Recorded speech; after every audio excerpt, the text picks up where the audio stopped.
This is my ultimate guide of what a petrol engine needs to work and how to test it.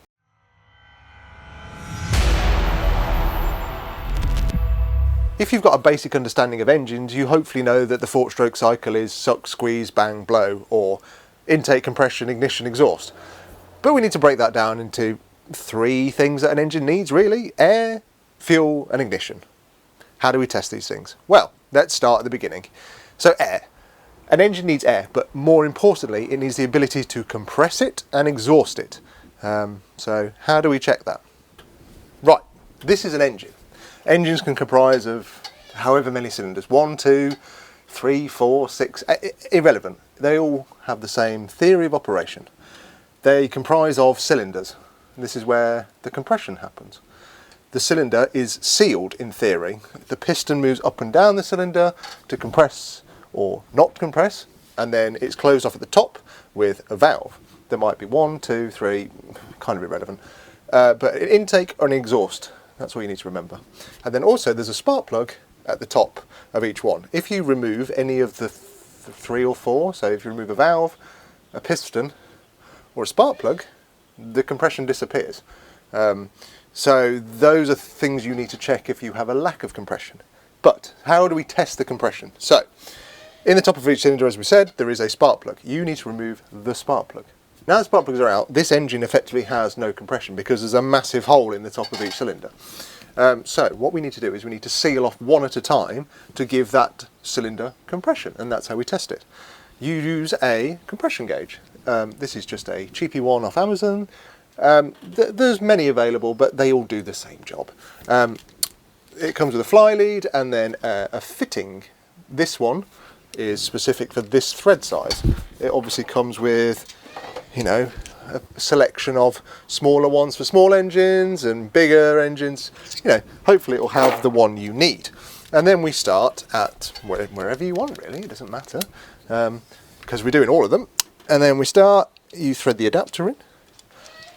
Obviously the spark plug hole will move on engines, but you know, the theory has been the same for almost, over 100 years.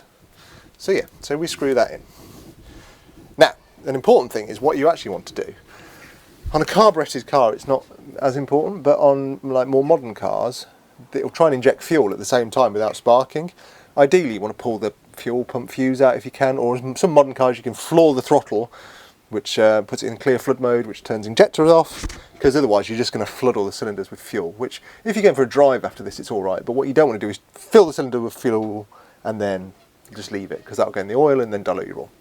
But for testing purposes, you know, we're good. So yeah, and what you want to do is also, on a car like this, is test it with the throttle wide open so it gets most air in. Inside this is a check valve, so you don't have to like sit and watch it because it won't bleed away. There's a little check valve in the end, so it will remember what you tested. I'll demonstrate. What we want to do is get in the car, crank it for, I like to do like 6 to 7 full revolutions to get an accurate reading, and then you want to do that the same on each cylinder.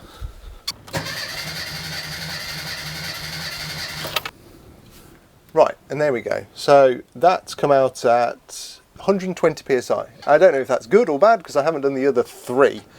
Get yourself a pen and paper and then literally repeat the same for each cylinder. Obviously if you've got a V10 it's going to take you quite a while, but an inline 4, pretty quick. So I'm going to do that for each one and then we'll come back and compare. So I've been through all 4.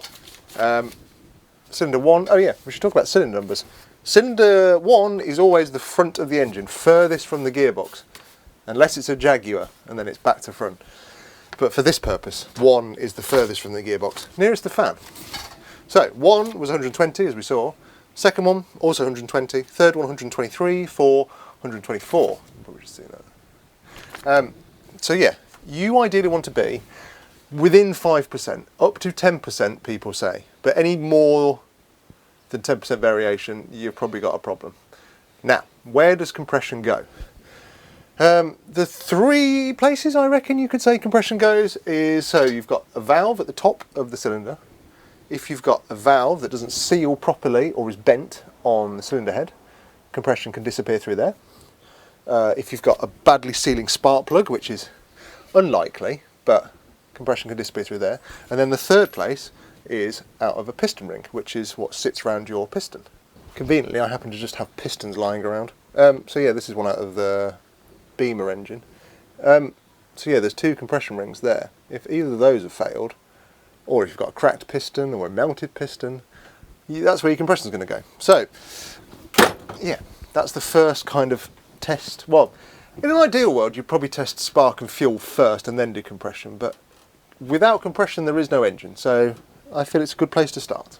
Let's just say you've got an engine that doesn't have compression or very bad compression. The other check we can do is we can use a thing called a leak down tester, which, closing the title, it tells you where the leak is. So yeah, it's basically air comes in here from a compressor, and then it's got a leakage gauge. So 100% leakage would mean 100% of the air is disappearing. It gives you a pressure readout. So basically it's simple as filling the cylinder with compressed air, which we do like this, and then you can up the regulator. You can put a set amount of pressure in. So let's go for 100 psi, because that's the amount of compression the engine, well, about 125, but it's what the tool maxes out at. And the most that my compressor will currently give is about 90-ish psi. So yeah, I'm not sure why it's bouncing, but we can see very low leak down, so that means there's very low leakage on the valves and the piston rings, which means basically that's a healthy cylinder. One thing to note, obviously, you need the valves closed on that cylinder. That's the reason I've got the rocker cover off on this engine, is so I can see where the valves are. If I give the rockers a wiggle, you can see that they're baggy, which means they're not pushing on the valve, which means the valve's closed. So yeah, another little handy tool. Again, Amazon, 20 quid. These things are always worth just having lying around, just to test things. Just tagging on to the end of that as well, I was just thinking, with compression, another reason is timing. If the timing of the engine is out, the compression might not be there, or would be there at the wrong time. As the crank turns around, the camshaft, wherever it may be, in this engine it's down low, in an overhead cam engine it'll be up here. If that's out of time, the valve will be moving at the wrong time in relation to the piston, and then you'll be getting compression going, you know, in the wrong place, on the wrong stroke, and valves might be hitting pistons. Yeah, but you know, this is simple, like, beginning testing. So we're just going to assume that the timing's correct, and then yeah, we're just doing testing today. One thing that's very important when trying to start an engine is having decent power. Now, if your battery's a bit knackered, you're going to need a bit of help. Luckily for me, Topdon have sent me their 3000 amp jump starter to have a look at. This thing is massive. It's the size of my head. It boasts 3000 amps of starting power. It'll do a 9 litre petrol engine, a 7 litre diesel engine, so bigger than anything I'm ever going to try and start. It's also got USB ports on both sides, so you can charge your phone, your laptop, you know, so when you're out and about, if you're broken down at the side of the road, which happens, you can still charge your phone. Have a look online, you know, keep yourself occupied. It's one of those things that you buy, keep it charged, shove it in the boot, forget about it, but when you need it, it's going to be there. The full details will be in the description for this, but it's got a few handy dandy features I can tell you about. It's got a light on the front, so you can, you know, in dark situations, find where to jumpstart the car. It's got override, so if the battery's completely flat, this thing doesn't have to detect that the battery's there. It'll just give it power. Off we go. But yeah, like I said before, we've got USB-C, USB-A, you know, lots of things to keep you going. And it charges on USB, not on 12 volt, which is perfect, which means you can charge it literally anywhere, off your laptop, from your car, you know, whatever. Got you covered. Thank you to Topdon for supporting this video. Let's carry on with having a look at the engine. Now we've confirmed we've got compression, we shall move on to spark, because without spark, we still don't have an engine. Without fuel, we can introduce fuel with like brake cleaner or easy start and kind of prove that spark is working. So we'll do spark first. It's convenient that I've got the spark plugs out, because we can check the next thing. On an engine like this, the coil, which is here, is separate to the rest of the engine. On some engines like the BMW, you've got coil on plug, which means you've got a coil per plug. So this is a bit easier to test, but they're both kind of the same. So first we'll do without any special tools, and then we'll move on to tools that you might have to buy. The easiest thing you can do is put the spark plug back into one of the leads and then rest it somewhere that is grounded. So on cars, the engine block and its anything metal surrounding is a ground, which is kind of useful. So we can just rest the spark plug somewhere, you know, on the alternator that's metal, and it should be grounded, and then easy peasy. Then what we want to do is turn the engine over a couple of times, and we look in that little gap there, and then hopefully we see a little spark.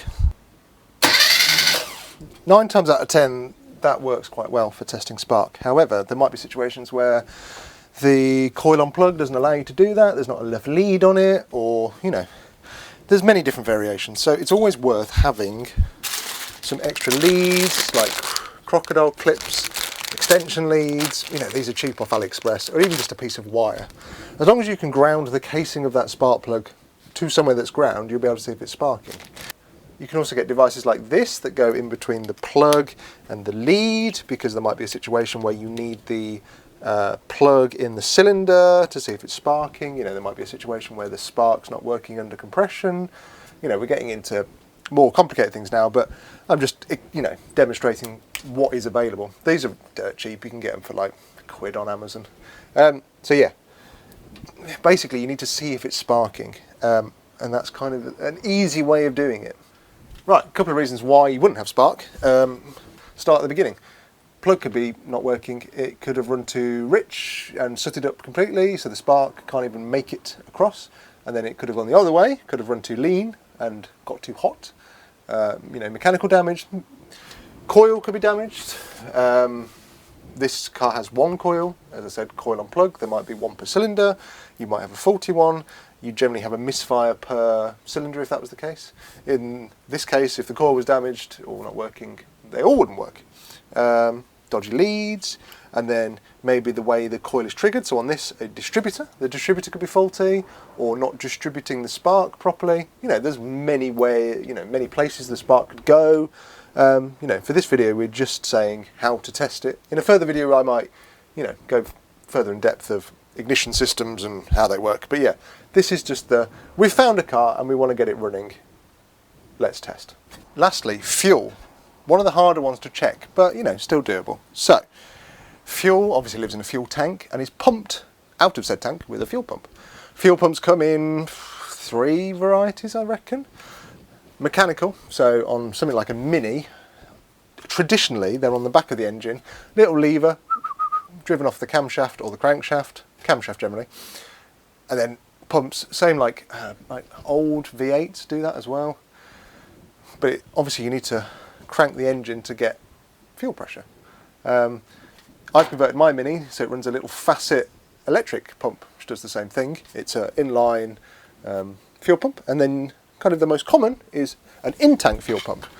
I happen to have one lying around. This is out of a F10 BMW petrol that I broke ages ago. I don't know why I still have it, but yeah, so that little sock lives in the tank, and then that cap's on the top of the tank, and then you've got your fuel outlet here, and then some electrical gubbins for the level sender and fuel regulator and all that jazz. Anyway, the theory of operation is the same. And then the way the fuel is delivered into an engine, there's 2 options, carburetor or injector. The first thing you need is fuel pressure, obviously, for either a carb or an injector to work. You check that using a fuel pressure gauge, just like we had a compression gauge. There is a similar kit that's available. It's a gauge and some pipes, and there's many different choices and adapters, and what you'll find on cars with injection sometimes is there'll be like a little Schrader valve, which is like a tyre valve on the fuel rail, where you can screw a little adapter in and then put your gauge on and read off the fuel pressure. An easy thing to do to start with is on some cars, when you put the ignition on, the fuel pump will prime, you'll hear like a bzzz, and then that's kind of an indication that the fuel pump is doing something. I guess the whole purpose of this video and why we're doing this is you've come to a car that you know nothing about, or like a barn find, or a car that's not run in a while, and we're going through the simple steps of trying to work out what's not working. Generally, if a fuel is left in a tank, it will kill the fuel pump. That's like 9 times out of 10, because fuel goes icky and varnishy and it glues the fuel pump together, so 9 times out of 10 the fuel pump will be dead. But this is an easy indication. If you look online, you'll find what the fuel pressure should be for most cars. Say we're measuring the fuel pressure on the Mini, we would take the line off the carburettor, the fuel line in, which we could trace down the back of the engine to the tank. For example's sake, I think it's this one. This is just an old carb. This is a 38 carb off it. It's got a 44, irrelevant.